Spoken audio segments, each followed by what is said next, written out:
Perspective is more important than intelligence. I once made up that phrase when I was talking to a guy who likes to learn about autism and is also on his journey to becoming financially free enough to raise his own family, and this man's in his 20s. So, like the philosophers we are, we kind of came up with this concept that people with more hands-on experience on a subject are way more adapted to deal with a situation related to that topic than a person who has studied more on the topic but has had less hands-on experience. Take the Thai cave rescue disaster mission, for example.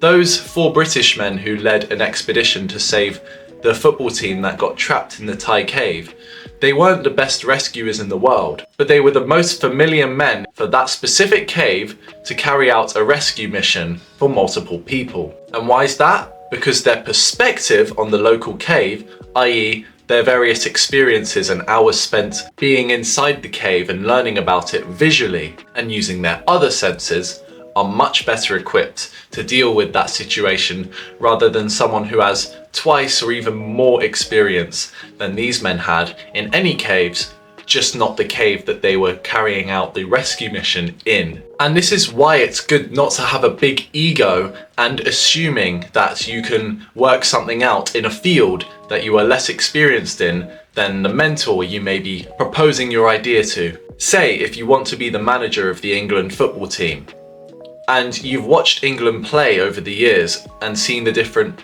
play styles of the players that come through, and you say you could do a better job than Gareth Southgate, let's say. But Gareth has had lots of hands-on experience with these players. He may not have watched the history of the England playstyle since the days he played, but he sure as hell knows how to deal with the players on a more personal, emotional, and chemical level, where they can exceed as a team because of aspects you can only see when you are with the players on a personal level. And that's why Gareth Southgate, despite his tactical weaknesses, was able to excel the England squad so much to 2 Euros finals and 1 World Cup semi-final and 1 World Cup quarter-finals, but it's not huge. And it's easy to forget when you come up with a bigger or more bombastic suggestion to that person who has more experience in the field to you that they may be doing something wrong.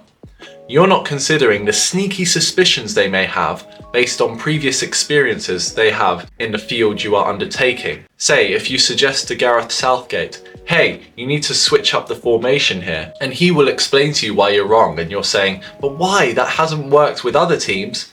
And then he says, no, this works with this team, my team, the one I am personally involved with, through years of experience that you do not have. You see now why it's not good to be that bombastic, big britches, know-it-all guy who thinks he's more intelligent than the other person who has more hands-on experience. And as a person with autism, I struggle with it too, thinking I know it all because I have a heightened photographic memory capability in my brain than most other people.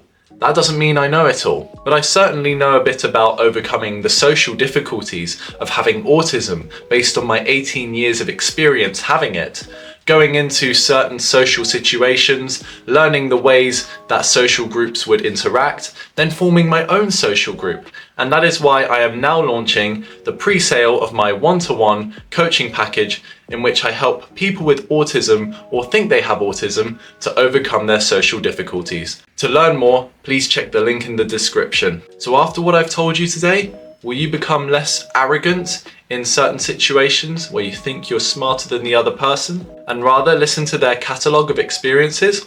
You should, and that will help you out big time. I hope that helped you. Thank you very much for listening. Take care and see you in the next video.